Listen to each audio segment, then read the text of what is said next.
Hello everyone, welcome to the study. সকলোকে add ষ্টাডিলৈ স্বাগতম জনাইছো। আমি ব্যষ্টিবাদী অৰ্থবিজ্ঞান পৰিচয়ৰ তৃতীয় অধ্যায়ৰ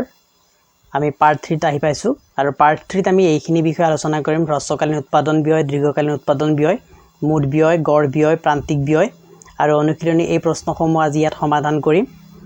আৰু ইয়াৰ আগৰ পাৰ্ট যিখিনি পাৰ্ট 1 এণ্ড পাৰ্ট 2 আছিল সেইখিনি যদি আপোনালোকে চোৱা নাই তেতিয়া ডেসক্ৰিপচনত লিংক পাই যাব। তলত যেটো ডেসক্ৰিপচন পাব ইয়াৰ ভিডিওটোৰ তলত ডেসক্ৰিপচন বুলি যেটো পাব তাত আপোনালোকে ক্লিক কৰি ল'ব। তাত পাৰ্ট 1 পাৰ্ট 2 পাৰ্ট 3 এনেকৈ উল্লেখ কৰা থাকিব আৰু লগতে ইয়াৰ আগৰ লেসন বিলাকো তাত উল্লেখ কৰা থাকিব। আৰু যদি এতিয়ালৈকে আপোনালোকে এড ষ্টাডি চেনেলটো সাবস্ক্ৰাইব কৰা নাই তেনেহলে ওচৰত থকা সাবস্ক্ৰাইব বাটনটো প্ৰেছ কৰি সাবস্ক্ৰাইব কৰি ল'ব আৰু লগতে বেল আইকনটো প্ৰেছ কৰি অল অপচনটো সিলেক্ট কৰি ল'ব। সো আজিৰ আমাৰ ভিডিও লেকচাৰটো আৰম্ভ কৰিবলৈ গৈ আছো। ভিডিও লেকচাৰটো আৰম্ভ কৰাৰ আগতে এটা অনুৰোধ জনাইছো যে আপোনালোকৰ কপি পেন লগত ৰাখিব আৰু বেছিকে এটেনশনটো ইয়াত ভিডিওটোৰ ওপৰত দিব লাগিব আৰু লগতে আপোনালোকৰ কিতাপখনৰ সম্পূৰ্ণ ইয়াত প্ৰতিলিপি এটা পাই যাব স্ক্ৰিনতে। গতিকে কিতাপখন লোৱাৰ কোনো প্ৰয়োজন নাই, হলেও কোৱেশ্চনখিনি চাবৰ কাৰণে বা অলপ অসুবিধা পালে চাবৰ কাৰণে কিতাপখন লগত ৰখাটো বেছি ভাল হ'ব। এতিয়া আৰম্ভ কৰিছো আমাৰ লেসনটো। সো বন্ধুসকল প্ৰথমে আমি আলোচনা কৰিম হ্ৰস্বকালীন উৎপাদন ব্যয়। এটা হ্ৰস্বকালীন উৎপাদন ব্যয় মানে কি, হ্ৰস্বকাল মানে কি আমি আগতে আলোচনা কৰিছিলো আৰু দীৰ্ঘকাল মানে কি আলোচনা কৰিছিলো। গতিকে সেই বিষয়ে আপোনালোকে ফাৰ্স্ট পাৰ্টত পাব, তাত চাই ল'ব। আৰু ইয়াত কি বুলি কৈছে যে এতিয়া হ্ৰস্বকালত কিছুমান উৎপাদনৰ উপাদান পৰিৱৰ্তন কৰিব নোৱাৰি, সেইবোৰ স্থিৰ অৱস্থাত থাকে। এই স্থিৰ উপাদানবোৰ ব্যৱহাৰ কৰাৰ বাবে প্ৰতিষ্ঠানটোৱে যি ব্যয় বহন কৰিব লগা হয় তাকে মুঠ স্থিৰ ব্যয় বোলা হয়। মুঠ স্থিৰ ব্যয় কাক বোলে বুলি ক'লে যে হ্ৰস্বকালত যিবোৰ উপাদান স্থিৰে থাকে সেই স্থিৰে থকা উপাদানবিলাকৰ কাৰণে যি ব্যয় বহন কৰিবলগীয়া হয় কোনো এটা উৎপাদন প্ৰতিষ্ঠানে তাকে মুঠ স্থিৰ ব্যয় বোলা হয়। আৰু ইয়াত ধুনীয়াকৈ লিখিও দিছে, ইয়াৰ পৰা চাই ল'ব পাৰিব। মই আকৌ এবাৰ কৈ দিছো, আপোনালোকে ধুনীয়াকৈ লিখি ল'ব পাৰিব যে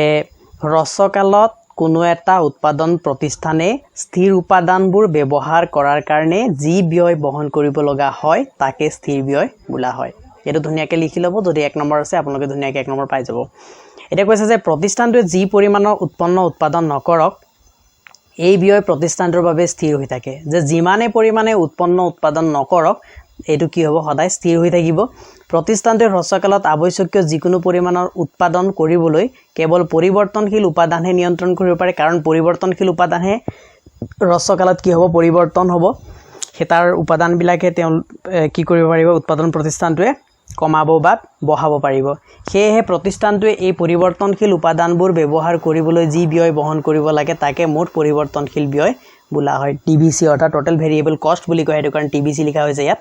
আৰু ইয়াত TFC লিখা হয় যে টোটাল ফিক্সড কষ্ট আছিলে মুঠ স্থিৰ ব্যয়টো। সো বন্ধুসকল ইয়াৰ এতিয়া আমি ডেফিনেশ্যন কেনেকৈ দিম, ডেফিনেশ্যনটো ধুনীয়াকৈ লিখি ল'ব যে কোনো এটা উৎপাদন প্ৰতিষ্ঠানটোৱে হ্ৰস্বকালত পৰিৱৰ্তনশীল উপাদানবোৰ ব্যৱহাৰ কৰিবলৈ যি ব্যয় বহন কৰিব লগা হয় তাকে মুঠ পৰিৱৰ্তনশীল ব্যয় বোলা হয়।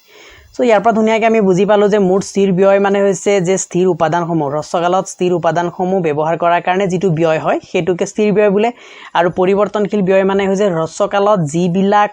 যিবিলাক কি আছে পৰিৱৰ্তনশীল উপাদান আছে সেই পৰিৱৰ্তনশীল উপাদানসমূহ ব্যৱহাৰ কৰাৰ কাৰণে যিটো ব্যয় বহন কৰিব লগা হয় বা যিটো খৰচ কৰিব লগা হয় তাকে পৰিৱৰ্তনশীল ব্যয় বোলে। মুঠ পৰিৱৰ্তনশীল, মুঠটো আগত লগাই ল'ব লাগিব। তেতিয়া যদি ইয়াৰ পাৰ্থক্য লিখিবলৈ আহে তেতিয়া ধুনীয়াকৈ ক'লে হ'ল যে স্থিৰ উপাদানৰ কাৰণে হোৱা মুঠ খৰচক মুঠ স্থিৰ ব্যয় বোলা হয় আৰু পৰিৱৰ্তনশীল উপাদানৰ কাৰণে যিটো মুঠ ব্যয় হয় বা মুঠ খৰচ হয় তাকে মুঠ পৰিৱৰ্তনশীল ব্যয় বোলা হয়। আৰু এই দুইটাৰ ক্ষেত্ৰত কি হ'ব, কনচেপ্টটো হ্ৰস্বকালৰ হ'ব, ইয়াত দীৰ্ঘকালৰ প্ৰশ্ন নাহে।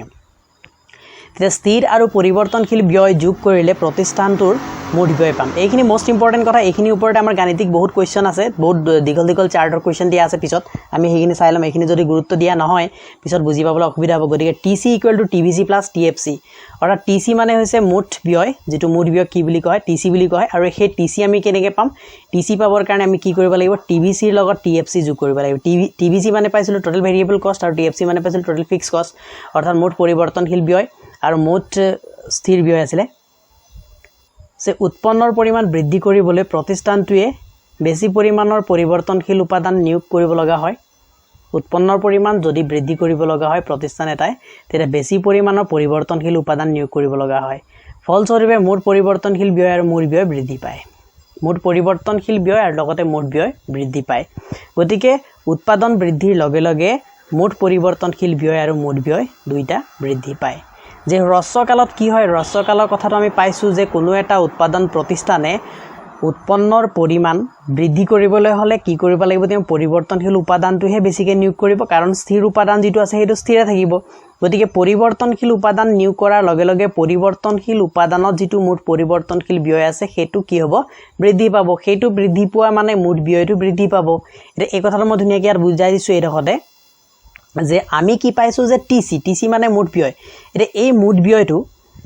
কি আছিল টিবিসি প্লাস টিএফসি মানে যেটো আমাৰ স্থিৰ উপাদান আছিল তাৰ কাৰণে যেটো খৰচ হৈছে হেতু টিএফসি এটোটো ফিক্স থাকিব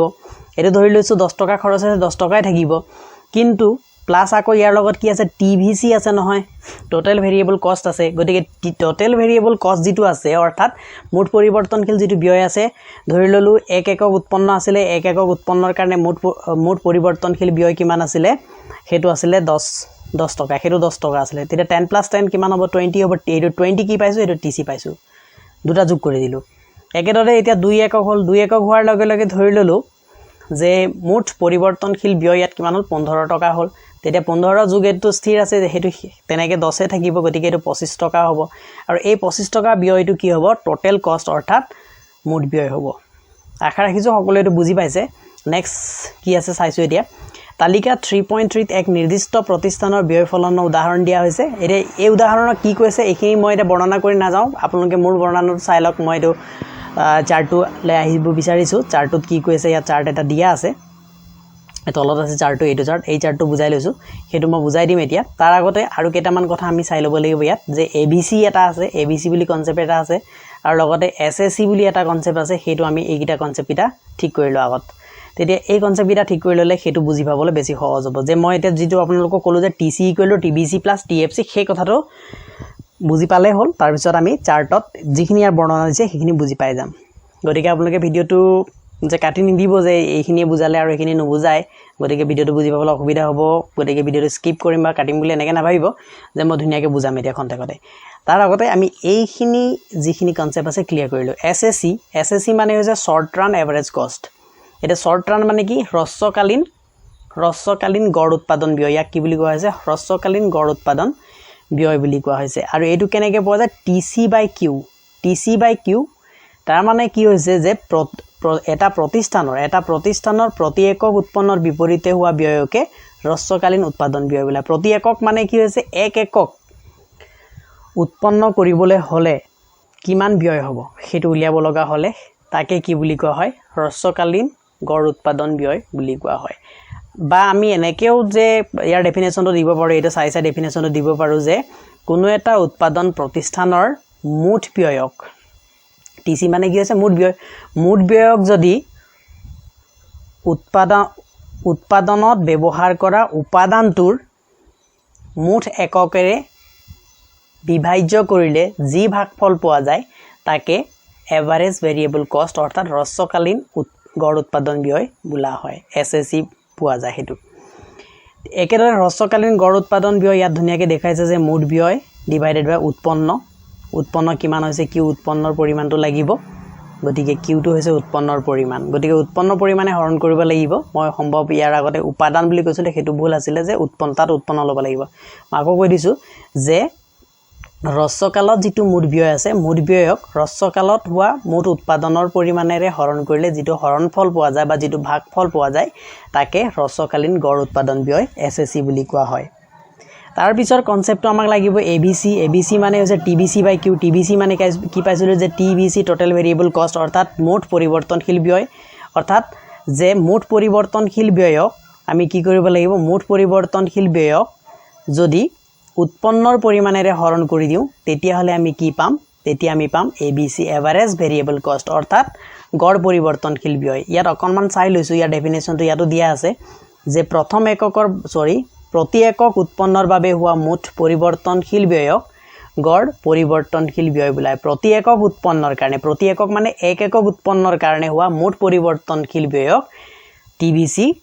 কি বুলি কোৱা হয় পৰিৱৰ্তনশীল ব্যয় গড় পৰিৱৰ্তনশীল ব্যয় ABC বুলি কোৱা হয় ইয়াক কি ABC উলিয়াবলৈ হলে যেটো V আছে যদি ইয়াত V আছে তেতিয়া আমি এই V থকা TBC এ ল'ব লাগিব যদি V টো নাই যদি AC মাত্ৰ আছে বা SAC বুলি কৈ দিছে তেতিয়া কিন্তু আমি কি ল'ব লাগিব TC ল'ব লাগিব আৰু TC by Q ইয়াত by Q মানে অৰ্থাৎ যেটো হৰণ কৰিব সেই হৰণ কৰাটো Q একে থাকিব ইয়াত তাৰ পিছত কি কৈছে যে ইয়াৰ আৰু এটা দিছে যে গড় পৰিৱৰ্তনশীল ব্যয়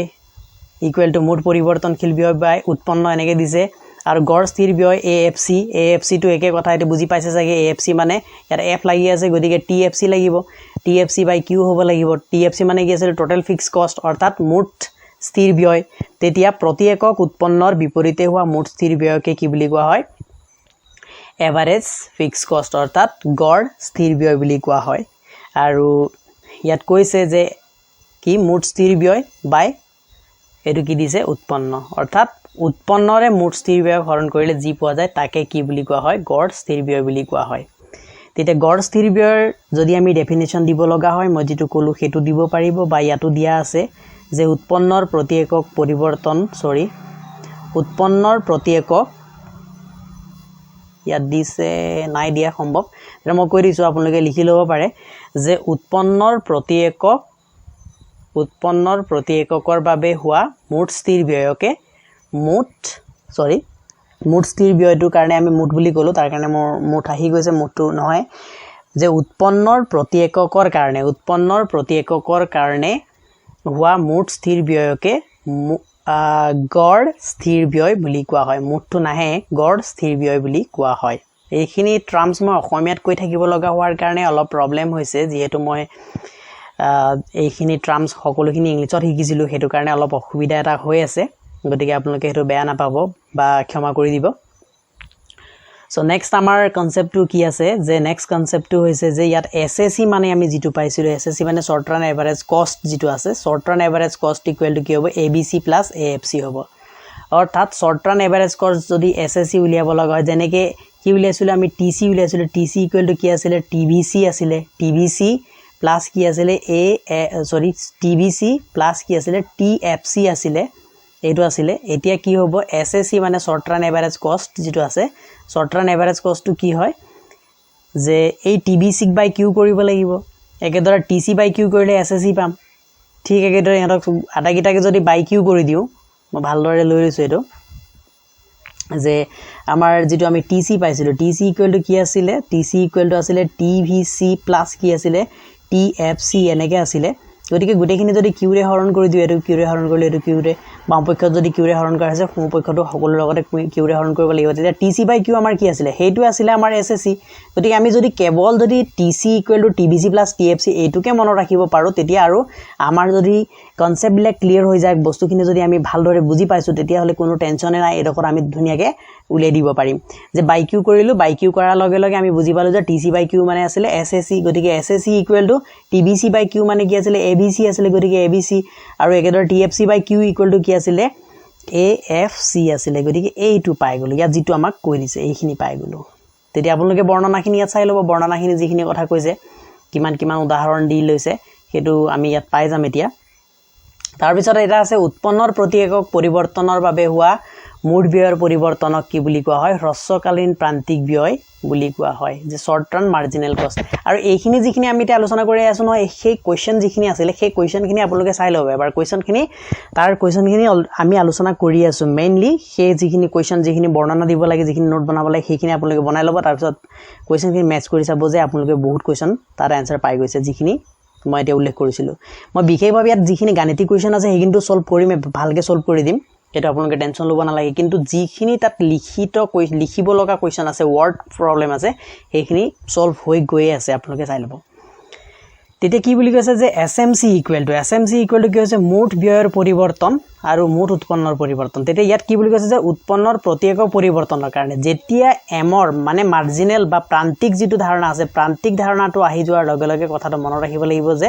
প্ৰান্তিক ধাৰণা অহাৰ লগে লগে পৰিৱৰ্তনৰ কথাটো আহি পৰিব যে প্ৰতি একক পৰিৱৰ্তনৰ উৎপন্নৰ প্ৰতি একক ইয়াত কি আহিব উৎপন্নৰ প্ৰতি একক ইনে প্ৰান্তিক ধাৰণাটো মনত ৰাখিব লাগিব যে প্ৰতি একক পৰিৱৰ্তনৰ কাৰণে মুঠত যেটো পৰিৱৰ্তন হয় ইয়াত মুঠ কি হ'ব ব্যয় হ'ব আৰু প্ৰতি একক কি হ'ব উৎপন্নৰ প্ৰতি একক গতিকে উৎপন্নৰ প্ৰতি একক পৰিৱৰ্তনৰ বাবে হোৱা মুঠ ব্যয়ৰ পৰিৱৰ্তনক হ্ৰস্বকালীন প্ৰান্তিক ব্যয় বা শৰ্ট ৰান মাৰ্জিনেল কষ্ট বুলি কোৱা হয় শৰ্ট ৰান বা প্ৰান্তিক ব্যয় হ্ৰস্বকালীন প্ৰান্তিক ব্যয় কাক বোলে যদি কোৱেশ্চন কৰা হয় তেতিয়া আমি এটো আনসাৰ দিব লাগিব তেতিয়া ইয়াৰ ফৰ্মুলা কি আছে যে SMC = মুঠ ব্যয়ৰ পৰিৱৰ্তন বাই মুঠ উৎপন্নৰ পৰিৱৰ্তন অৰ্থাৎ del TC বাই del Q হ'ব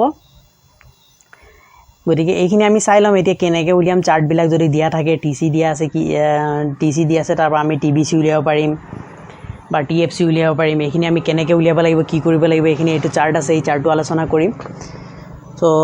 চাৰ্টটো আমি চাই লম এতিয়া এই চাৰ্টটো ইয়াৰ এইখিনি বৰ্ণনা আপোনালোকে চাই ল'ব ইয়াৰ কি কৈছে কেনেকৈ উলিয়াব বুলি কৈছে সেইখিনি মই ইয়াতে ডিসকাস কৰিম এই চাৰ্টটো ধুনিয়াকৈ আমি এবাৰ চাই লম এই চাৰ্টটো চালে ওপৰত যিখিনি বৰ্ণনা আছে আপোনালোকে চাই ল'ব যে বৰ্ণনাখিনি আপোনালোকে ধুনিয়াকৈ বুজি পাই যাব তেৰে ইয়াত কি দিছে উৎপন্ন এককক দিছে এই প্ৰথম যেটো ইয়াত স্তম্ভ আছে ইয়াত কি দিয়া আছে উৎপন্ন দিছে প্ৰতি এককত কিমান এককৰ উৎপন্ন মানে উৎপন্নত কিমান যে শূন্য একক উৎপন্ন হওঁতে কিমান আছিল TFC কিমান আছিল TBC কিমান আছিল এতিয়া TFC টো কি হয় যে একক উৎপন্ন যিমানে নহওক উৎপন্ন স্তৰ যিমানে নহওক শূন্যই হওক বা একে হওক বা যিমানে নহওক উৎপাদন প্ৰতিষ্ঠান এটাই কি কৰিব লাগিব খৰচ বহন কৰিবই লাগিব কাৰণ যে মুঠ যেটো তেও ফিক্স টোটাল ফিক্স কষ্ট যেটো মুঠ স্থিৰ ব্যয় যেটো আছে যেনে ধৰিল আমি কিবা এটা আমি উৎপাদন প্ৰতিষ্ঠান এটা খুলিব বিচাৰিছো তেতিয়া আমি মেচিন এটা কিনি আনিব লাগিব মেচিন কিনি আনোতে সেই মেচিনটোৰ কাৰণে যেটো খৰচ আছে হেতু আমি উৎপাদন কৰো বা নকৰো সেই খৰচটো আমি দিবই লাগিব বা ঘৰ এখন বনাব লাগিব গতিকে সেই ঘৰটোৰ কাৰণে যেটো খৰচ আছে সেই খৰচটো মুঠ খৰচ আৰু তাৰ পৰা আমি উৎপন্ন পাব পাৰো না পাব পাৰো কিন্তু হেতু কি হ'ব আমাৰ খৰচত থাকিবই হেতু কিন্তু উৎপন্নৰ যেতিয়া শূন্য এককত থাকে তেতিয়া TBC যেটো হয় এটো শূন্য হ'ব মোস্ট ইম্পৰ্টেন্ট কথা আৰু আমি পাইছিলো যে TFC + TBC যেটা যেতিয়া প্লাস কৰিম তেতিয়া আমি কি পাম TC পাম তেতিয়া আপোনালোকে চাওক যে ইয়াত 20 + 0 যেটো আছে 20 + 0 মান কিমান আছে 20 আছে গৰে দুটা যোগ কৰিছো যোগ কৰিলে আমি কিমান হৈছে 20 পাইছো এটো একেদৰে এক একক উৎপন্নৰ কাৰণে উৎপন্ন যেতিয়া এক একক হৈছিল তেতিয়া TFC কিমান আছে TFC আছে 20 আৰু TBC কিমান আছে 10 দুটা যোগ কৰিলে কিমান হ'ব 30 গতিকে এটো 30 TC ওলাইছে সো আশা ৰাখিছো সকলোৱে বুজি পাইছে TC কেনেকৈ উলিয়াব লাগে যেতিয়া TFC আৰু TBC দিয়া থাকে TFC আৰু TBC দিয়া থাকিলে TC আশা ৰাখিছো আপোনালোকে উলিয়াব পাৰিব দুটা যোগ কৰিলে হ'ল আকৌ কৈ দিছো যে TFC আৰু TBC দুটা যোগ কৰি দিয়াৰ লগে লগে আমি TC পাম তাৰ পিছত আমাক লাগিব AFC এভাৰেজ ফিক্স কষ্ট এতিয়া আমি কি পাইছিল এভাৰেজ ফিক্স কষ্ট কি আছিল TFC বাই কি আছিল Q আছিল TFC বাই Q এটা Q একক বিলা কিমান আছে প্ৰথমতে কি আছিল শূন্য আছিল যদি শূন্যই যদি কিবা এটা সংখ্যাক যদি হৰণ কৰিব লাগে হেতু আনডিফাইন্ড হ'ব হেকাৰণে এটো এনেকে চিন এটা দি থৈ দিছে তেতিয়া হেতু শূন্য হোৱাৰ কাৰণে এইখিনি গুটেখিনি ইয়াত যদি এভাৰেজ আহি যায় গতিকে ডিভাইড কৰিব লাগিব Q ৰে Q মান যত শূন্য আছে তাতে এনেকে আপোনালোকে এই চিন বিলাক পাই যাব এনেকে চিন দিয়া আছে হেতু পাই যাব তেতিয়া আমাক এতিয়া এক একক উৎপন্নৰ কাৰণে কিমান হৈছে AFC কৰব ওলাব টোটাল ফিক্স কষ্ট বাই Q আছিল তেতিয়া টোটাল ফিক্স কষ্ট কিমান আছে 20 আছে এটো প্ৰথম এককৰ কাৰণে ইয়াত তেতিয়া ইয়াত বাই Q কিমান আছে Q টো এটো 1 to Q হ'ব গতিকে 1 এ হৰণ কৰিলে কিমান পাম আমি 20 পাম 20 পাম গতিকে ইয়াত কিমান ওলাইছে আমাৰ AFC টো 20 এ উলিয়াই থৈছে একেদৰে দ্বিতীয় এককৰ কাৰণে চাও দ্বিতীয় এককৰ কাৰণে কি আছে বা প্ৰথম এককৰ কাৰণে মই যেটো কলো হেতু তাত মিলি গল হেতু তেনেকে হৈ যাব পাৰে আপোনালোকে ভাবিব পাৰে তেতিয়া চাই লওক যে প্ৰথম এককত কি আছে TFC কিমান আছে ইয়াত 20 আছে আৰু Q মান কিমান আছে 2 আছে গতিকে 20/2 যেতিয়া কৰিম কিমান পাম 10 পাম গতিকে সেই 10 টো ইয়াত ওলাইছে নে ইয়াত 10 টো ওলাইছে AFC 10 টো ওলাইছে গতিকে এদৰে আমি AFC টো উলিয়াব লাগিব TFC পৰা AFC উলিয়াবলৈ আমাক TFC লাগিবই মোস্ট ইম্পৰ্টেন্ট গতিকে আমাক যদি AFC উলিয়াবলৈ কোৱা আছে TC দিয়া আছে বা TBC দিয়া আছে TFC দিয়া না তেতিয়া আমি TFC উলিয়াই লবই লাগিব নেক্সট কি আছে ABC আমি উলিয়াব লগা হলে ABC কেনেকৈ উলিয়াম তেতিয়া ABC কি পাইছিলো যে ABC = TBC/Q আছিল TBC/Q তেতিয়া শূন্য এককৰ কাৰণটো এটো কি হ'ব আনডিফাইন্ড হ'ব এক এককৰ কাৰণে চাই লৈছো এক এককৰ কাৰণে TBC কিমান আছে এতিয়া এক এককৰ কাৰণে যেটো TBC আছিল TBC আছে 10/1 মানে 10 হ'ব তেতিয়া কিমান ওলাইছে TBC 10 সৰি ABC কিমান ওলাইছে 10 ওলাইছে দ্বিতীয় এককত কিমান আছে TBC ইয়াত আছে 18 গতিকে 18/Q কৰিব লাগিব Q মানটো কি তাৰ লগত যেটো আছে Q হেতু মান হে লব লাগিব গতিকে 2 আছে তাৰ লগত গতিকে 2 এ হৰণ কৰিলো তেতিয়া কিমান পালো 9 পালো গতিকে এটো সো এনেদৰে ABC আমি উলিয়াম বাকিখিনি আপোনালোকে চাই লব চেক কৰি লব নিজে আৰু SSC কেনেকৈ পাম SSC উলিয়াবৰ কাৰণে যেহেতু মই কৈছো SSC কৰ পৰা আহিব TC ৰ পৰা আহিব TC/Q কৰি লব লাগিব প্ৰথম এককৰ কাৰণে যেটো শূন্য একক আছে শূন্য একৰ কাৰণে আনডিফাইন্ড হ'ব ইয়াত এসএসসি তেতিয়া প্ৰথম এককৰ কাৰণে চাই লৈছো প্ৰথম এককৰ কাৰণে আমাৰ টিসি কিমান আছিলে টিসি আছিলে আমাৰ 30 আছিলে গতিকে 30 বাই কি হ'ব 30 বাই 1 হ'ব 30 বাই 1 হোৱাৰ লগে লগে আমি কিমান পাইছো ইয়াত 30 বাই 1 30 পাইছো মিলি গৈছে দ্বিতীয় এককৰ কাৰণে চাইছো দ্বিতীয় এককৰ কাৰণে ইয়াত কিমান আছে টিসি 38 আছে গতিকে 38 বাই কি হ'ব লাগিব দ্বিতীয় এককৰ কাৰণে 2 হ'ব লাগিব গতিকে 19 সো ইয়াত আমি 19 পালো এটো হৈছে এসএসসি একেদৰে এসএমসি এতিয়া এসএমসি কেনেকৈ উলিয়াম এসএমসি হৈছে প্ৰতি একক উৎপন্ন পৰিৱৰ্তনৰ ফলস্বৰূপে মুঠ ব্যয়ৰ যেটো পৰিৱৰ্তন তেতিয়া মুঠ ব্যয়ৰ পৰিৱৰ্তন কিমান হৈছে যে প্ৰথম এককৰ কাৰণে এতিয়া আমি চাম যে শূন্য এককৰ কাৰণে কি হ'ব শূন্য এককৰ কাৰণে এটো ইয়াত আনডিফাইন্ড হ'ব কিন্তু প্ৰথম এককৰ কাৰণে তে কি হ'ব যে টিসিৰ পৰা টিসিৰ যেটো আগৰ ভ্যালু আছিল সেই আগৰ ভ্যালুৰ পৰা পিছৰ ভ্যালুৰ পৰা আগৰ ভ্যালু ন পিছৰ ভ্যালু ইয়াত 30 আছে 30 ৰ পৰা আগৰ ভ্যালুটো মাইনাস কি হ'ব 20 তাৰ মানে আমি 30 - 20 কৰিলো কিমান পালো 10 পালো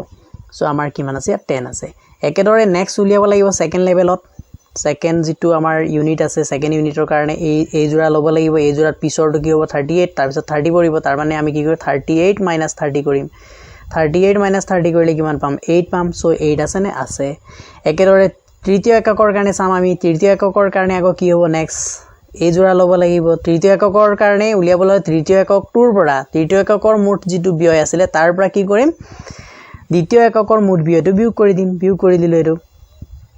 বিয়োগ কৰিলে কিমান পাম 6 পালো এটো 6 আছে নে আছে সো এনেদৰে আমি কি উলিয়াব লাগিব এসএমসি উলিয়াব লাগিব সো হে ইয়াত কি বুলি কৈছে ইয়াত কিছুমান ইম্পৰ্টেন্ট কথা কৈছে হে হ্ৰস্বকালত কোনো উৎপন্নৰ এক অতিৰিক্ত একক বৃদ্ধিৰ বাবে মুঠ পৰিৱৰ্তনশীল ব্যয় টিবিসি বৃদ্ধিক প্ৰান্তিক ব্যয় বোলা হয় যে মুঠ পৰিৱৰ্তনশীল ব্যয়ৰ যেটো বৃদ্ধি হ'ব সেইটো হ'ব প্ৰান্তিক ব্যয় কাৰণ যেটো পৰিৱৰ্তনশীল নহয় অৰ্থাৎ যেটো স্থিৰ খৰচ আছে স্থিৰ খৰচটো স্থিৰ হৈ থাকিব পৰিৱৰ্তন কোন হ'ব ইয়াত পৰিৱৰ্তন হ'ব আমাৰ টিবিসি হ'ব টিবিসি হে পৰিৱৰ্তন হ'ব গতিকে টিয়াত আমি টিবিসিৰ পৰা উলিয়াব পাৰিম যে এসএমসি টো আমি কেৱল টিসিৰ পৰা নহয় টিবিসিৰ পৰা উলিয়াব পাৰিম কেনেকৈ উলিয়াম যে প্ৰথম লেভেলৰ ফাৰ্স্ট লেভেলৰ কাৰণে কি থাকিব টিবিসি ইয়াত 10 আছে ইয়াতো 10 এ থাকিব তাৰ পিছত কি হ'ব যে 18 - 10 কৰিলো দ্বিতীয় লেভেলৰ কাৰণে দ্বিতীয় লেভেলত কিমান আছিল টিবিসি 18 আছিল বাই -10 তেতিয়া কিমান হ'ব 8 হ'ব গতিকে 8 ওলাব একেদৰে কি হ'ব তাৰ পিছত 24 ৰ পৰা কি কৰিব লাগিব তৃতীয় লেভেলত কিমান আছে উৎপন্নৰ 3 একক হলে তেতিয়া তাত কিমান আছিল 24 আছিল টিবিসি তাৰ পৰা আমি 18 টো মাইনাস কৰি দিলো কিমান পালো 6 পালো সো ইয়াত 6 আছে এনেগেও আমি উলিয়াব পাৰিম দুই ধৰণে উলিয়াব পাৰিম টিবিসিৰ পৰা ডাইৰেক্ট এসএমসি উলিয়াব পাৰিম বা টিসিৰ পৰা উলিয়াব পাৰিম আশা ৰাখিছো সকলোৱে বুজি পাইছে আৰু সেই কথাখিনি ইয়াত আছে আৰু এইখিনি চাই লব ইয়াত যেটো ইম্পৰ্টেন্ট কথা আছিল সেই ইম্পৰ্টেন্ট কথাটো মই আপোনালোকক কৈ দিলো নেক্সট এতিয়া চাই ল কি আছে হ্ৰস্বকালীন ব্যয় ৰেখাৰ আকাৰ এতিয়া আকাৰ বিলাক কেনেকৈ আছে উৎপন্ন ব্যয় সমতলত হ্ৰস্বকালীন ব্যয় ৰেখাৰ আকৃতি কেনে হয় চোৱা যাওক আমি আগতে আলোচনা কৰিছো যে প্ৰতিষ্ঠান এটা উৎপন্ন বৃদ্ধি কৰিবৰ কাৰণে পৰিৱৰ্তনশীল উপাদান ভেৰিয়েবল ইনপুট যেটো বেছি ব্যৱহাৰ কৰিব লাগিব ইয়াৰ ফলত মুঠ পৰিৱৰ্তনশীল ব্যয় বৃদ্ধি পাব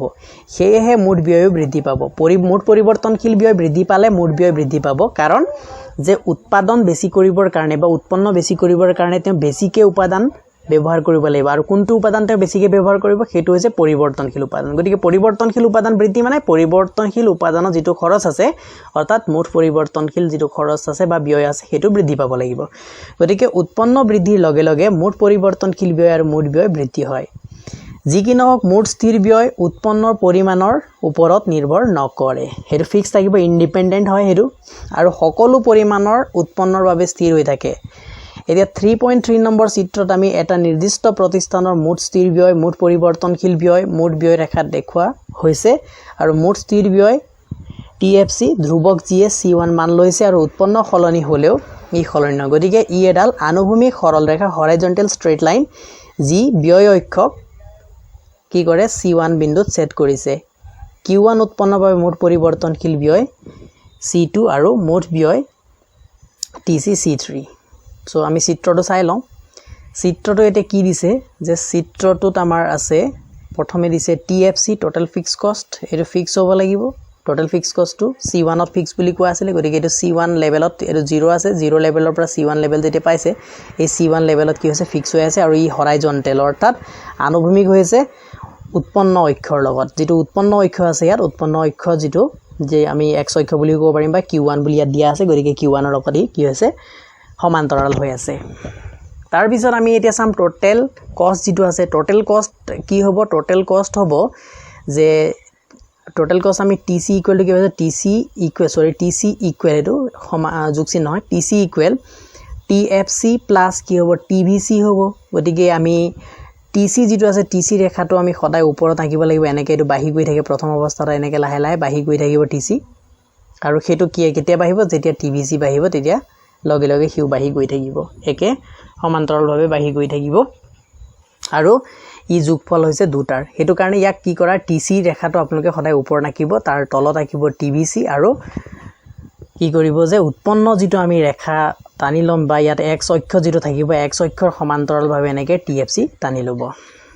আৰু q1 উৎপন্নত কিমান আছে দুইটা আমি ইয়াত এনেকে পাম দুইটা মানে আমাৰ তিনটা লাগিব TC আৰু TFC এই গুটেকিটা লাগিব আৰু ইয়াত আমি কেনেকে পাম যে হেতু পাবৰ কাৰণে মই চিত্ৰটো অকনমান ভালকে সাইডত আঁকি লব বিচাৰিছো সাইডত আঁকি লব বুজাই দিব বিচাৰিছো বা আপোনালোকে ইয়াতে চাই লওক ইয়াতে চালেও হ'ব যে প্ৰথমে কি আছিল TFC আছিল TFC পৰিমাণ কিমান আছে q1 ৰ পৰা ইমানটো পৰিমাণ এই পৰিমাণটো আছে এই পৰিমাণটো অৰ্থাৎ এই TFC যেটো ৰেখা আছে TFC ৰেখা আৰু যেটো উৎপন্ন ৰেখা আছে দুটাৰ মাজৰ যি দূৰত্ব আছে হেতু হৈছে কি TFC বা ইয়াত চালে হল যে OC1 ইয়াত কি হ'ব ইয়াত চাবলৈ হলে OC1 হ'ব আমি ধুনিয়াকে এই ৰখত আমি চালে ধুনিয়াকে ওলাই যাব যে OC1 হৈছে তাৰ পিছত এই q1 পৰিমাণৰ উৎপন্ন যেটো আছে q1 পৰিমাণৰ উৎপন্ন TVC কিমান আছে TVC হৈছে OC2 TVC কিমান আছে OC2 অৰ্থাৎ ইয়াত এই ওৰ পৰা C লৈকে আছে TVC টোটাল ভেৰিয়েবল কষ্ট গতিকে আমি এটো কি কৰিলো যে OC2 দুটা যোগ কৰিলো যোগ কৰি দিয়াৰ লগে লগে আমি কি পাম আমি যদি জ্যামিতিকভাৱে চাবলৈ যাওঁ যে OC3 পাম আমি OC3 গতিকে OC3 মানে কি হৈছে যে ই TC ৰেখাক চুই আছে গতিকে আমি চিত্ৰ সহায়তো দেখাব পাৰিম যে TFC plus TVC equal to TC আৰু আশা ৰাখিছো সকলোৱে এটো বুজি পাইছে সো নেক্সট কি আছে আমি চাম এতিয়া এভাৰেজ খিনি যেটো গড় স্থিৰ ব্যয় এখিনি ৰেখাৰ কথা আমি চাব লাগিব ইয়াত এতিয়া AFC কথাটো ইয়াত কৈ দিছে ইয়াত আমি এখন মিস কৰি দিলে নহব এটা চাই ল'ব লাগিব যে গড় স্থিৰ ব্যয় AFC মুঠ স্থিৰ ব্যয় TFC আৰু উৎপন্ন Q ৰ অনুপাত যে AFC ইকুৱেল টু কি পাইছিল ইয়াৰ অনুপাত বুলি কৈছে যে কনফিউজ নহব যে AFC equal to TFC by Q আছিলে এটো হৈছে এটা কি অনুপাত নহয় জানো এটো এটা ভগ্নাংশ মানে অনুপাত গতিকে Q বৃদ্ধি হলে AFC হ্ৰাস পায় যেতিয়া Q মান বৃদ্ধি পাব AFC টো কি হ'ব হ্ৰাস পাই আহিব Q মানটো কাৰণ ই TFC টো কি ফিক্স এটো ফিক্স হোৱাৰ লগে লগে যেতিয়া ইয়াৰ হৰমানটো বৃদ্ধি পাই গৈ থাকিব লব এটা ধৰি লৈছো আমি 10 আছে 10 by 2 কৰিলে কিমান পাম 5 পাম এতিয়া 2 টো বাঢ়ি গল তেতিয়া কি হ'ব যে 10 by 3 কৰিলে ধৰি লৈছো 3 কৰাৰ লগে 3.33 এনেকে গৈ থাকিব তাৰ মানে কি এটো 3.3 দি 5 তকৈ সৰু হ'ব কমি আহিব হেতু কাৰণে তেতিয়া উৎপন্ন যেতিয়া প্ৰায় শূন্যৰ সমান হয় তেতিয়া AFC যথেষ্ট বেছি আৰু উৎপন্ন যেতিয়া কি হয় অসীমলৈ গতি কৰে তেতিয়া AFC শূন্যলৈ গতি কৰে AFC টো শূন্যলৈ গতি কৰিব প্ৰায় কমি কমি গৈ থাকিব দৰাচলতে AFC ৰেখাডাল আয়তীয় পৰাবৃত্ত আমি ৰেক্টেঙ্গুলাৰ হাইপাৰবোলা এটো কত পাইছিলো ডিমান্ড যেটো আছিল অৰ্থাৎ চাহিদা যেটো আছিল চাহিদা বিদিত আমি পাইছিলো চাহিদা ৰেখাৰ ক্ষেত্ৰত Q পৰিমাণৰ উৎপন্ন আৰু তদনুৰূপ গড় স্থিৰ ব্যয় AFC পূৰণ কৰিলে আমি সদায় এটা ধ্ৰুৱক পাম যাক আমি মুঠ স্থিৰ অৰ্থাৎ আমাৰ TFC পাম ইয়াত TFC কেনেকে পাম যে যদি আমি AFC এটো আমাক ইম্পৰ্টেন্ট AFC ইনটু যদি Q কৰি দিও আমি কি পাম TFC পাই যাম টোটাল ফিক্স কষ্ট পাই যাম এটো মনত ৰাখিব আৰু এটো সদায় কি হ'ব ধ্ৰুৱক হ'ব যিকোনো ক্ষেত্ৰতে এটো ধ্ৰুৱক হ'ব আৰু ইয়াত AFC ৰেখাটো দেখাইছে ই আয়তীয় পৰাবৃত্ত হ'ব আয়তীয় পৰাবৃত্ত আৰু ইয়াত Q1 যদি আমাক দেখুৱাবলৈ কয় যে মুঠ খৰচ কিমান আছে Q1 পৰিমাণত তেতিয়া আমি কি কৰিব লাগিব যে হেতু আমি উলিয়াবলৈ হলে আমি কি কৰিম ইয়াত ব্যয় কিমান আছে OF আছে OF ইনটু আৰু Q কিমান আছে OQ1 কৰি দিলো এটো কৰিলে আমি কি পাম এই গুটে আয়তটো পাই যাম আৰু সেই গুটে আয়তটো মান কি হ'ব সেই মানটো হ'ব TFC নেক্সট এইটো ইয়াত কৈ দিছে যে গড় স্থিৰ ব্যয় ৰেখাৰ আকৃতি কেনেকুৱা আয়তীয় পৰাবৃত্ত মোষ্ট ইম্পৰ্টেন্ট কথা শৰ্ট কোৱেশ্চন এইটো সুধিব ইয়াত নেক্সট 3.4 নম্বৰ চিত্ৰত এক নিৰ্দিষ্ট প্ৰতিষ্ঠানৰ গড় স্থিৰ ব্যয় ৰেখা আকাৰ দেখুওৱা হৈছে এটোৰে কথা কৈছে আৰু উৎপন্ন পৰিমাণ আনুভূমিক অক্ষ জোখা হৈছে উৎপন্ন আনুভূমিক অক্ষত আমাক দেখুৱাইছে ইয়াৰ উৎপন্ন পৰিমাণটো আনুভূমিক অক্ষ এটো যে x অক্ষত দেখুৱাইছে আৰু গড় স্থিৰ ব্যয় উলম্ব অক্ষত জোখা হৈছে ইয়াত গড় স্থিৰ ব্যয়টো উলম্ব অক্ষত জুকিছে আৰু q1 পৰিমাণৰ উৎপন্নৰ বাবে f বিন্দুত আমি তদনুৰূপ গড় স্থিৰ ব্যয় পাম আৰু মুঠ স্থিৰ ব্যয় তলদিয়া ধৰণে নিৰ্ধাৰণ কৰি যেটো আপোনালোকক মই এতিয়া দেখুৱালো যে OF = OQ1 আৰু যে মুঠ স্থিৰ ব্যয় TFC টো কেনেকৈ ওলাব যে OFC Q1 আয়ত ক্ষেত্ৰৰ কালি সমান হ'ব কাৰণ আমি ইয়াত কি কৰিম দৈৰ্ঘ্যপূৰণ প্ৰস্থ কৰিম দিকপূৰণ প্ৰস্থ আমি গড় স্থিৰ ব্যয় AFC মুঠ স্থিৰ ব্যয় TFC ৰ পৰা নিৰূপণ কৰিব পাৰো চিত্ৰ 3.5 বত উলম্ব অক্ষক F বিন্দুত ছেদ কৰা অনুভূমিক ৰেখাডালে TFC ৰেখা আৰু Q0 বিন্দু TFC ৰেখাৰ অনুৰূপ বিন্দুটো হৈছে A ধৰি লোৱা হল যে এংগল AOQ0 = থিটা আৰু থিটা এটো কি দিলে ক্লিয়াৰ কে চাই লৈছো থিটা এটো আমি তল চিত্ৰটো চালেহে বুজি পাম এটো কি দিছে যে থিটা Q0 এনেকে দিছে কিবাটা দিব বিচাৰিছে ইয়াত অৰ্থাৎ এটো কোনটো বুজাইছে কোন দি আৰু লগে লগে এটো কি দাড়ি দিছে বুজি পাইছো যে ইয়াত কোণৰ মানটো কিমান আছে থিটা বুলি লৈছে আৰু দাড়ি দিলে হেতু কাৰণে একে ওচৰতে দিয়া কাৰণে অসুবিধা হৈছে বুজি পাবলে একো নাই এতিয়া ধৰিব পাৰিছো গতিকে Q0 বিন্দুত গড় স্থিৰ ব্যয় AFC হ'ব কিমান AFC = সদায় কি আছিল মুঠ স্থিৰ ব্যয় TFC বাই কি আছিল Q আছিল গতিকে উৎপন্নৰ পৰিমাণ Q মানে উৎপন্নৰ পৰিমাণ তেতে কেনেদৰে উলিয়াম হেতু হ'ব tan theta = কি হ'ব A Q0 by OQ0 tan theta মানটো আৰু তেতে ইয়াৰ কি আছে TFC ৰেখাটো সদায় এনেকে কি হয় যে x অক্ষৰ লগত ই হৰাইজন্টেল হৈ থাকে সমান্তৰাল ভাবে আৰু ইয়াত আমাৰ কি আছে যে ইয়াত আমাৰ যেটো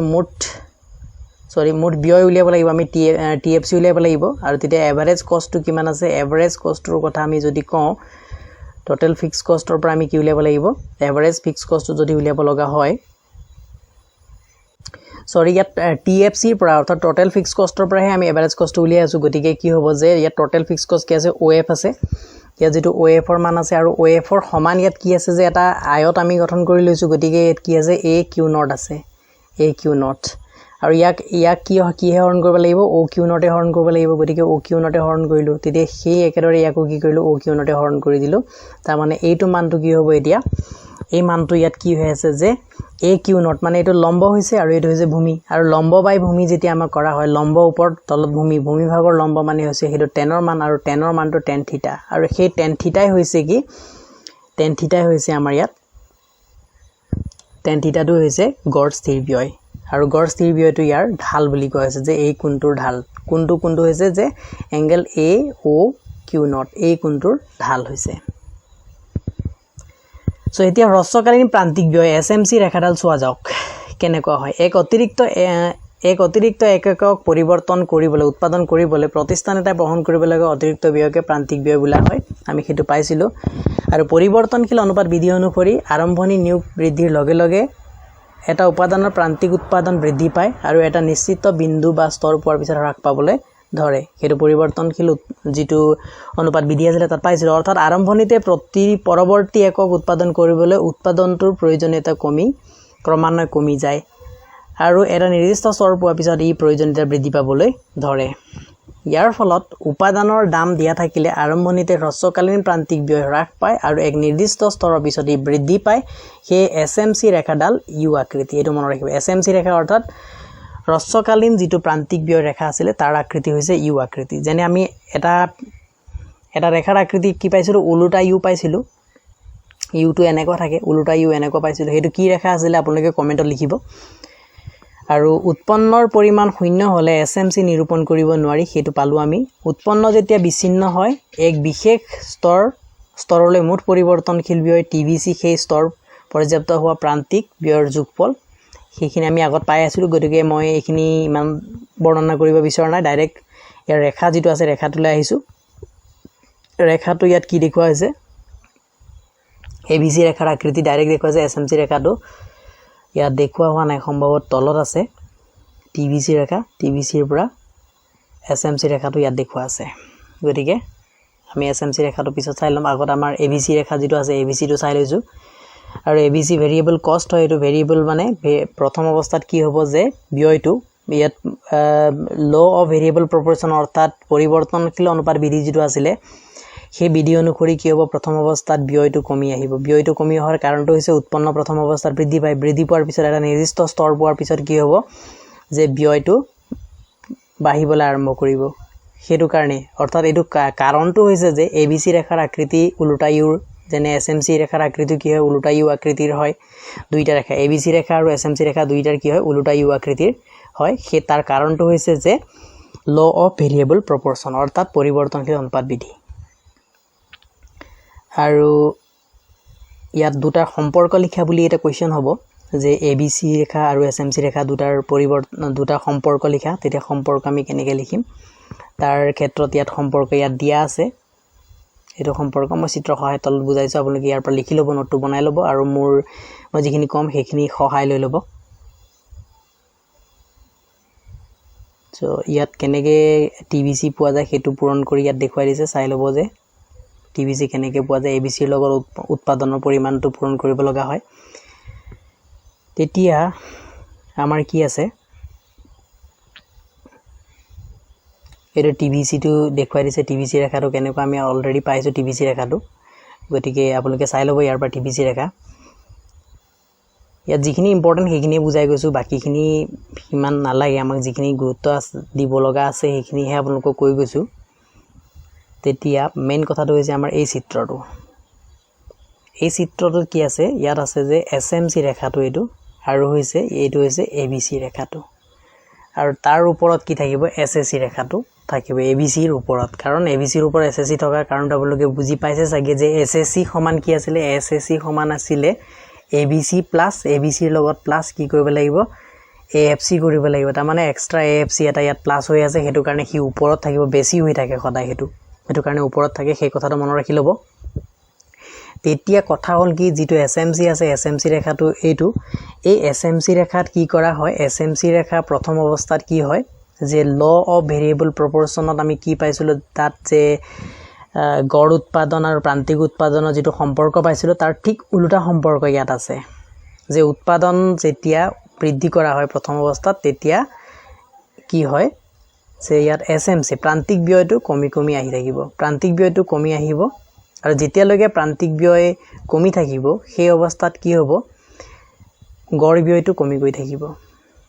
যে গড় ব্যয়টো কমি গৈ থাকিব গড় পৰিৱৰ্তনশীল ব্যয়টো কমি গৈ থাকিব গড় পৰিৱৰ্তনশীল ব্যয়টো কমি থাকিব কিন্তু গড় পৰিৱৰ্তনশীল ব্যয়টো যেতিয়ালৈকে প্ৰান্তিক ব্যয় কমি থাকিব গড় পৰিৱৰ্তনশীল ব্যয়টো প্ৰান্তিক ব্যয়তকৈ বেছি হৈ থাকিব আৰু যেতিয়াই কি হ'ব প্ৰান্তিক ব্যয়টো ক্ৰমান্বয়ে বাঢ়িবলৈ ধৰিব আৰু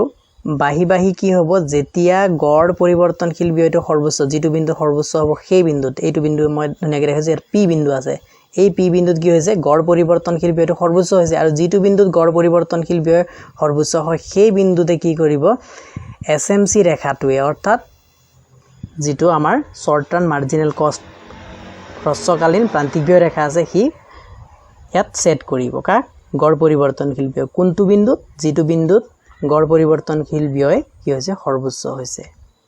ঠিক একেদৰে যেটো বিন্দুত যেটো এছএসি আছে অৰ্থাৎ শৰ্ট টাৰ্ম এভাৰেজ কষ্ট যেটো আছে হেতু যেটো বিন্দু সৰ্বোচ্চ হয় তাতো কি কৰিব এছএমসি এ সেট কৰে সৰ্বোচ্চ হোৱা বিন্দুতে তেতিয়া তাত সেট কৰা পিছত যেতিয়া এবিসি সৰ্বোচ্চ হ'ব অৰ্থাৎ গড় পৰিৱৰ্তনশীল ব্যয় যেটো বিন্দু সৰ্বোচ্চ হ'ব তাৰ পিছত কি হ'ব লাহে লাহে বাঢ়িবলৈ ল'ব লাহে লাহে সৰ্বনিম্ন হ'ব লাগিছিল মই এই আপোনালোকৰ যেটো গড় উৎপাদন আছিল বা প্ৰান্তিক উৎপাদন আছিল তাৰ ধাৰণালৈ মই সৰ্বনিম্ন বুলি কলো ইয়াত সৰ্বনিম্ন সৰ্বোচ্চ বুলি কলো সৰ্বোচ্চ না সৰ্বনিম্ন হ'ব লাগে কাৰণ ইয়াত ব্যয়টো সৰ্বনিম্ন হ'ব সৰ্বনিম্ন এইটো কাৰেক্ট কৰি ল'ব যে ইয়াত সৰ্বনিম্ন হ'ব লাগিব এইটো আৰু ইয়াতো সৰ্বনিম্ন হৈছে কোনটো এছএসি সৰ্বনিম্ন হৈছে আৰু দুইটাৰ সৰ্বনিম্ন বিন্দুতে কি কৰিব এছএমসি এ ইয়াত সেট কৰিব প্ৰান্তিক ব্যয় সেট কৰিব দুইটাৰ এটা সম্পৰ্কটো কি হৈছে যে যেতিয়া প্ৰান্তিক ব্যয় কমি থাকিব তেতিয়া কি হ'ব গড় ব্যয়টো কমি আহি থাকিব আৰু গড় ব্যয় একেবাৰে সৰ্বনিম্ন বিন্দুত কি হ'ব প্ৰান্তিক ব্যয় ইয়াক কি কৰিব তলৰ পিনৰ পৰা সেট কৰিব সৰ্বনিম্ন বিন্দুত একেদৰে গড় ব্যয় যেটো আছে হ্ৰস্বকালীন গড় ব্যয় কথাখিনি কৈ দীঘল যে টাৰ্ম আছে হেতু কাৰণে অলপ অসুবিধা হয় এসএসসি বুলি কলে সুবিধা হয় কবলৈ যে এসএসসি যেতিয়া কি হয় সৰ্বনিম্ন যত থাকে সৰ্বনিম্ন বিন্দুত ইউ এসএমসিও তাত সেট কৰিব এয়া আছিল ইয়াৰ সম্পৰ্ক কাৰ সম্পৰ্ক যে গড় পৰিৱৰ্তনশীল ব্যয় আৰু প্ৰান্তিক হ্ৰস্বকালীন প্ৰান্তিক ব্যয়ৰ সম্পৰ্ক সৰ্বনিম্ন বিন্দুত সেট কৰে হেতু কাৰেক্ট কৰি লব যে প্ৰথম অৱস্থাত মই কোনটা অলপ ভুল হৈ গৈছে তেতিয়া সেই কথাখিনি ইয়াত কৈ আছে হিহঁতৰ যে গড় পৰিৱৰ্তনশীল ব্যয় আৰু হ্ৰস্বকালীন প্ৰান্তিক ব্যয়ৰ দৰে ইয়াতো কি হয় যে যেতিয়ালৈকে এসএসসি হ্ৰাস পাই থাকে হ্ৰস্বকালীন প্ৰান্তিক ব্যয় হ্ৰস্বকালীন গড় ব্যয়তকৈ কম হয় আৰু যেতিয়ালৈকে হ্ৰস্বকালীন গড় ব্যয় বৃদ্ধি পাবলৈ ধৰে হ্ৰস্বকালীন প্ৰান্তিক ব্যয় গড় ব্যয়তকৈ বেছি হয় এইখিনি আছে যে আৰু ই কি কৰে এসএমসি ৰেখাই তলৰ ফালৰ পৰা এসএসসি ইয়াৰ নিম্নতম বিন্দুত সৰ্বনিম্ন যেটো বিন্দু আছে তাত সেট কৰে এইখিনি কথা ইয়াত ধুনিয়াকৈ মই যিখিনি কৈছো ইয়াত দিয়া আছে এৰিয়া হিল দীৰ্ঘকালীন ব্যয় আৰু দীৰ্ঘকালীন ব্যয়টো মই সম্ভৱ বেলেগ এটা ভিডিও বনাব লাগিব কাৰণ আপোনালোকক এতিয়া মই কোৱেশ্চনখিনি কৰি দিবলৈ আছে গতিকে তাৰ কাৰণে মই পাৰ্ট 4 এটা আনিব লাগিব ইয়াত যথেষ্ট আছে বুজাব লগা সেইখিনি দীৰ্ঘকালীন ব্যয় লৈ মই পাৰ্ট 4 এটা আনিম তেতিয়া আমি ইয়াত কিছুমান কোৱেশ্চন পাইছো সেই কোৱেশ্চনখিনি চাই লম এই ব্যয়ৰ সম্পৰ্কীয় সেই কোৱেশ্চনখিনি এইখিনি কোৱেশ্চন আছে আমাৰ 25 নম্বৰ 26 নম্বৰ 27 নম্বৰ এই কোৱেশ্চনখিনি আছে 28 29 30 আমি আগতে আলোচনা কৰিলো গতিকে এইখিনি আমি আলোচনা কৰিম আৰু এইখিনি কাৰণে মই চাৰ্ট এটা বনাই লৈছো এটা আপোনালোকে চাৰ্টটো আপোনালোকক দেখাব বিচাৰিছো চাই লব সো এয়া হৈছে 25 নম্বৰ কোৱেশ্চন আমাৰ এই 25 নম্বৰ কোৱেশ্চনটো আমি সলভ কৰিবলৈ গৈ আছো আপোনালোকে কিতাপখন মেলি লব কিতাপখনত কি কৈছে মই এবাৰ পঢ়ি দিছো যে কাখত দিয়া তালিকাখনৰ এটা প্ৰতিষ্ঠানৰ মুঠ ব্যয় সূচী দিয়া হৈছে আৰু এই প্ৰতিষ্ঠানটোৰ মুঠ স্থিৰ ব্যয় সূচী কি হ'ব মুঠ স্থিৰ ব্যয় সূচীটো কি হ'ব এটা সুধিছে আৰু প্ৰতিষ্ঠানটোৰ টিবিসি এএফসি এবিসি এসএসসি আৰু এসএমসি অনুসূচীসমূহ নিৰ্ধাৰণ কৰা এতিয়া বন্ধুসকল আমি এতিয়া যেটো আলোচনা কৰিছিল সেই আলোচনাৰ পৰা আমি বুজি পাইছিলো যে যেটো জিৰো লেভেলত যেটো থাকে জিৰো লেভেলত যেটো টিসি থাকিব সেই টিসিটো আমি কি টিএফসি বুলি পাইছিলো আমি গতিকে ইয়াত টিএফসি কি হ'ব হেতু জিৰো লেভেলত যেটো আছিল টিসি হেতুৱে হ'ব অৰ্থাৎ যেটো শূন্য উৎপন্ন শূন্য স্তৰত কি হয় যে মুঠ ব্যয়টো মুঠ স্থিৰ ব্যয় দুটা সমান হৈ থাকে গতিকে সকলোতে এতিয়া টিএফসি বুলি কোৱাৰ লগে লগে এতিয়া সকলো উৎপন্নৰ সকলো স্তৰতে টিএফসি ফিক্স হ'ব গতিকে সকলোতে ইয়াত কি হ'ব 10 হ'ব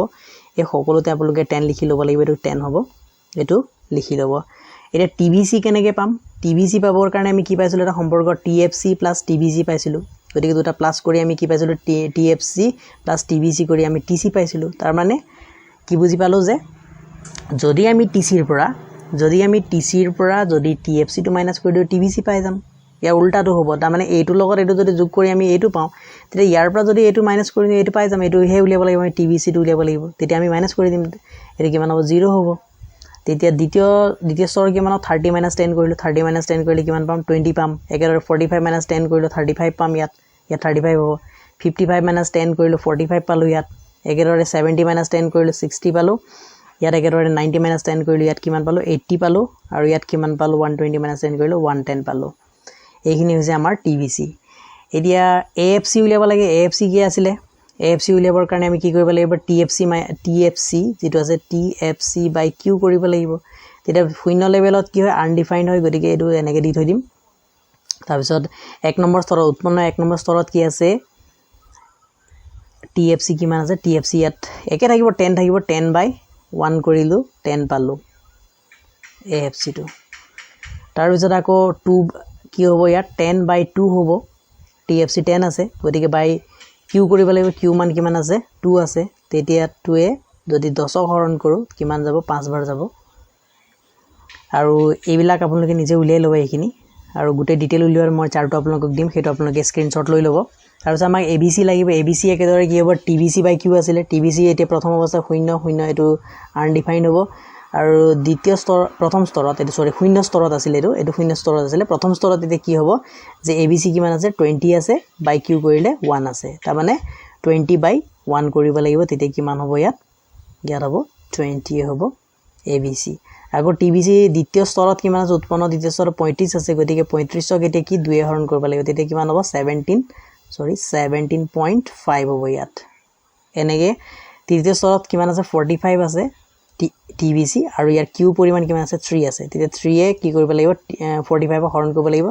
3 15 45 গতিকে 15 ওলাব তাৰপিছত আহিল এসএসসি কি হ'ব এসএসসি মানে টিসি বাই কিউ হ'ব গতিকে টিসি বাই কিউ কৰিলে প্ৰথম স্তৰটো এটো কি হ'ব আনডিফাইন্ড সৰি শূন্য স্তৰত দেই এটো শূন্য স্তৰত আছে শূন্য স্তৰ আনডিফাইন্ড প্ৰথম স্তৰত কি হ'ব যে এইটো 30 যেটো আছে টিসি তাক আমি কি কৰিব লাগিব 1 এ হৰণ কৰিব লাগিব 1 এ হৰণ কৰিলে কি হ'ব 30 ওলাব একেদৰে ইয়াত কি হ'ব দ্বিতীয় স্তৰত কিমান আছে টিসি 45 আছে 45 2 এ হৰণ কৰি দিলো হৰণ কৰি দিয়াৰ লগে লগে কি হ'ব যে 45 তেতিয়া 22.5 গতিকে 22.5 হ'ব এনেদৰে বাকিখিনি আপোনালোকে হৰণ কৰি এইখিনি হৰণ কৰি ইয়াত উলিয়াই ল'ব এসএমসি এতিয়া এসএমসি কেনেকৈ উলিয়া হয় এসএমসি উলিয়াবৰ কাৰণে শৰ্ট টাৰ্ম মাৰ্জিনাল কষ্ট যেটো আছে তেতিয়া টোটাল কষ্ট প্ৰথম শূন্য লেভেলত তো কি হ'ব শূন্য লেভেলত এটো আনডিফাইন্ড তেতিয়া প্ৰথম লেভেলত কি হ'ব যে 1 নম্বৰ লেভেল 1 নম্বৰ উৎপন্ন 1 নম্বৰ স্তৰত কি হৈছে শূন্য স্তৰত যিমান আছে উৎপন্ন টিসি যিমান আছে এটো মাইনাস কৰি দিলো তাৰ মানে 30 আছে 30 মাইনাস কি হ'ব 10 হ'ব 30 মাইনাস 10 কৰি দিয়া লগে লগে কিমান পালো 20 পালো একেদৰে নেক্সট দ্বিতীয় লেভেলত উৎপন্ন দ্বিতীয় স্তৰত কিমান হ'ব 45 মাইনাস 30 কৰিলো 15 পালো আৰু তেনেদৰে আপোনালোকে এটা 55 ৰ পৰা 45 মাইনাস কৰিব ইয়াত 10 পাব তৃতীয় এককৰ কাৰণে চতুৰ্থ এককৰ কাৰণে 70 ৰ পৰা 55 মাইনাস কৰিব কিমান হ'ব ইয়াত ওলাব এইখিনি আপোনালোকে কৰি দিব আৰু ইয়াত এইখিনি মই ধুনিয়াকে কৰি থৈছো ধুনিয়াকে এইখিনি উলিয়াই থোৱা আছে এটো আপোনালোকে স্ক্ৰিনশ্বট লৈ লওক বা কবাত লিখি ৰাখক ইয়াৰ সমাধানটো এটো 25 নম্বৰ কোৱেশ্যনৰ সমাধানটো ইয়াত ধুনিয়াকে এটো চাৰ্টত দিয়া আছে সো আহিছো নেক্সট কোৱেশ্যনলৈ নেক্সট কোৱেশ্যনত কি আছে আমাৰ নেক্সট কোৱেশ্যন আছে ইয়াত এটো 26 নম্বৰ কোৱেশ্যন কি কৈছে কোৱেশ্যনটো পঢ়ি দিছো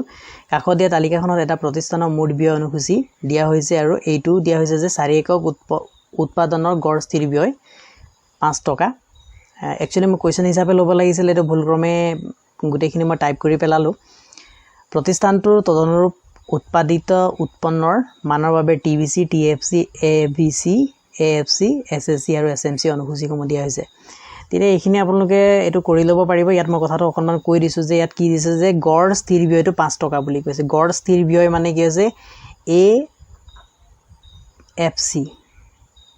এএফসি টু যেটো আছে গড় স্থিৰ ব্যয় 26 নম্বৰ কোৱেশ্যন হেতু কিমান 4 একক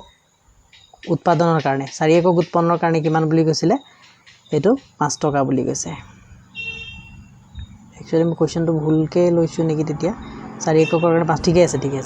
এটো ঠিকে আছে তেতিয়া 4 এককৰ কাৰণে কি আছে 5 টকা যদি আমি ইয়াৰ পৰা ধুনিয়াকে টিএফসি টো উলিয়াই ল'ব পাৰিম টিএফসি টো আমি ধুনিয়াকে উলিয়াই ললো যিমান এককৰ কাৰণে যিমান বুলি কৈছে যে 4 এককৰ কাৰণে তেতিয়া 4 এককৰ কাৰণে যদি 5 টকা হয় এটো ধুনিয়াকে লিখি লৈছো যে প্ৰথমে আমি এটো উল্লেখ কৰি ল'ব লাগিব যে প্ৰথমে এটো যেতে কৰিম তেতিয়া আমি কি কৰিব লাগিব ইয়াৰ পৰা আমি টিএফসি টো উলিয়াই দিম টিএফসি কত আছে এইটো আমি কেনেকৈ পাম যে টিএফসি টো কেনেকৈ পোৱা যায় এএফসি ইনটু কিউ কৰিব লাগিব এইটো কৰি ল'ব লাগিব এএফসি কিমান আছে 5 আছে গতিকে 5 পূৰণ কিউ কিমান আছে 4 4 5 গুণ 20 এটো তেতিয়া এটো 5 নম্বৰ এককত 20 মানে সকলো এককতে টিএফসি টো ফিক্স থাকে সকলো উৎপন্ন স্তৰতে কি থাকিব উৎপন্ন যিমানে নহয় এটো ফিক্স থাকিব তাৰ পিছত আমাক কি দিছিলে কোৱেশ্যনৰ টিসি দিয়াই আছে যেতিয়া আমাক টিসি দিয়া আছে টিসি খিনি যেতিয়া দিয়া আছে সেই টিসিৰ পৰা আমি যদি টিএফসি খিনি মাইনাস কৰি দিও টিভিসি পাই যাম আৰু ইয়াত শূন্য স্তৰটো দিয়া নাই গতিকে 1 নম্বৰ স্তৰ আছে তেতিয়া টিভিসি খিনি পাই যাম কাৰণ আমি টিএফসিৰ পৰা টিসিৰ পৰা টিসি যে 50 আছে তাৰ পৰা আমি টিএফসি যদি মাইনাস কৰি দিম তাৰ মানে 50 - 20 কৰিলো তেতিয়া আমি টিভিসি কিমান পালো 30 পালো একেদৰে ইয়াত কি আছে 20 আছে তাতে 65 পৰা 20 মাইনাস কৰিলো ইয়াত কিমান পালো 45 পালো একেদৰে আমাৰ কিমান আছে 75 আছে তৃতীয় স্তৰত তেতিয়া আমি কিমান পাম টিএফসি 20 আছে মাইনাস কৰি দিলো 55 পালো গতিকে এটো চাই ল'ব এতিয়া বাকিখিনি আমি ইয়াৰ পৰা উলিয়াই ল'ব পাৰিম ইয়াৰ আগৰ কোৱেশ্যন লগত একে আছে বাকিখিনি আপোনালোকে চাই ল'ব আৰু এটো স্ক্ৰিনশ্বট এটা ধুনিয়াকে লৈ লওক এতিয়া আহিছো নেক্সট কোৱেশ্যন আমাৰ 27 নম্বৰ কোৱেশ্যনলৈ 27 নম্বৰ কোৱেশ্যনটো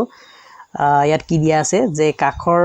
কাখত দিয়া তালিকাখনত এটা প্ৰতিষ্ঠানৰ হ্ৰস্বকালীন প্ৰান্তিক ব্যয় অনুসূচী দিয়া হৈছে প্ৰতিষ্ঠানটোৰ মুঠ স্থিৰ ব্যয় কিমান আছে 100 টকা টিভিসি টিসি এভিসি এসএসসি অনুসূচীসমূহ নিৰ্ধাৰণ কৰা এটা কোৱেশ্যন মতে আমাক কি দিছে ইয়াত এমসি দিছে কোৱেশ্যনটো আপোনালোকে চাই ল'ব যে কোৱেশ্যনৰ যেটো চাৰ্ট আছে এটা টিসি বুলি লিখা আছে একচুয়ালি টিসি টো ভুল হৈছে এটা টিসি নহয় হেতু এমসি হ'ব লাগে কাৰণ ইয়াত আমাক কৈছে কোৱেশ্যনটো যে প্ৰান্তিক ব্যয় অনুসূচী বুলি কৈছে গতিকে এমসি হ'ব লাগিব হেতু কাৰণে মই ইয়াত শুদ্ধকৈ এমসি লিখি ৰাখিছো হেতু চাই ল'ব আৰু শূন্য তাত কি দিছে শূন্য স্তৰ যেটো আছে উৎপাদনৰ শূন্য স্তৰত কি হ'ব লাগিব এটো আনডিফাইন্ড গতিকে আনডিফাইন্ড টো চিনটো দি থোৱা আছে তেতিয়া কথা হ'ল কি যে আমাক কি কৈছে যে প্ৰতিষ্ঠানটো মুঠ স্থিৰ ৰূপে 100 টকা গতিকে মুঠ স্থিৰ ৰূপে যদি দিয়া আছে কিহৰ চিন্তা মুঠ স্থিৰ ৰূপে যদি দিয়া আছে তেতিয়া 100 টকা বুলি কৈছে সকলোতে এটো 100 টকা ইয়াত লিখি গলে হ'ল সকলোতে 100 টকা হ'ব মানে উৎপন্নৰ যিমানে স্তৰ নাথাকক সকলোতে আমাৰ 100 টকা হৈ যাব ইয়াত 100 টকা আমি এনেকে লিখি আহিলো এনেকে 100 টকা লিখিলো তাৰপিছত এতিয়া টিভিসি উলিয়াব লাগিব টিভিসি উলিয়াবলৈ আমি কি কৰিব লাগিব টিসি আমাক লাগিব এটা টিসি আমি কেনেকে উলিয়াম টিসি উলিয়াবৰ কাৰণে আমি কি কৰিব লাগিব এতিয়া এটা টিসি উলিয়াবলৈ হলে আমাক কি লাগিব টিএফসি প্লাস টিভিসি লাগিব টিএফসি প্লাস টিভিসি কৰিবলৈ টিভিসি আমি কৰ পৰা উলিয়াম হেতু এটা কথা আছে টিভিসি যদি আমি পাই যাও তেতিয়া টিসিও পাই যাম টিসি পোৱাৰ লগে লগে সকলো সমাধান হৈ যাব আমাৰ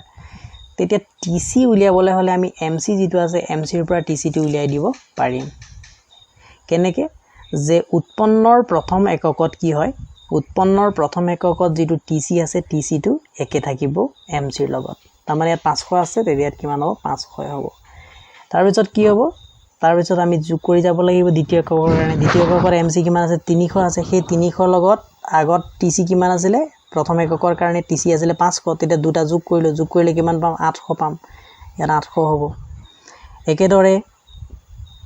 নেক্সট কি হ'ব 800 এতিয়া তৃতীয় এককৰ কাৰণে কিমান হ'ল এটো 800 হ'ল এটা চতুৰ্থ এককৰ কাৰণে কিমান হ'ব 800 যোগ 300 কৰিলো তেতিয়া কিমান হ'ব এটো 1100 হ'ব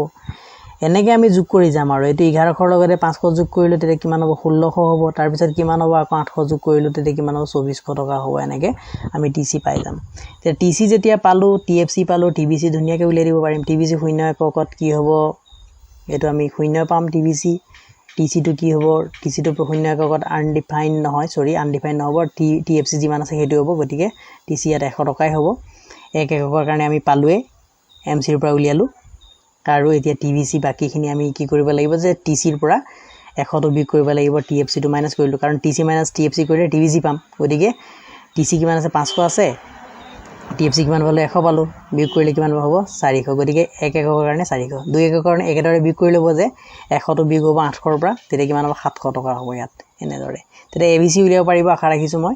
আৰু এইখিনি মই প্ৰথম কোৱেশ্চনত যেটো আমাৰ ইয়াত 25 নম্বৰ কোৱেশ্চন তাতে আলোচনা কৰিছিলো কেনেকৈ উলিয়াব লাগে হেতু উলিয়াই লব এইখিনি আৰু ইয়াৰ ধুনিয়াকে চাৰ্টটো দিছো মই চাৰ্টটো সম্পূৰ্ণ কৰি দিছো এই চাৰ্টটো আপোনালোকে চাই লব আৰু স্ক্ৰিনশ্বট লৈ লব ইয়াৰ পৰা আৰু ধুনিয়াকে কৰি লব আৰু শুদ্ধ চাই লব আৰু ইমানতে আমাৰ আজি লেসনটো শেষ কৰিব বিচাৰিছো আৰু আশা ৰাখিছো আপোনালোকে ভিডিওটো চাই ভাল পাইছে আৰু আপোনালোকৰ যিখিনি প্ৰস্তুতি সেইখিনি ভালদৰে চলিব এইটো ভিডিওৰ যোগেদি হেয়াকে আশা ৰাখিলো যদি আপোনালোকে ভিডিওটো ভাল পাইছে তেনহলে লাইক আৰু শেয়াৰ কৰিবলৈ নাপাহৰিব আৰু ভিডিওটো চোৱাৰ বাবে সকলোকে অশেষ ধন্যবাদ জনালো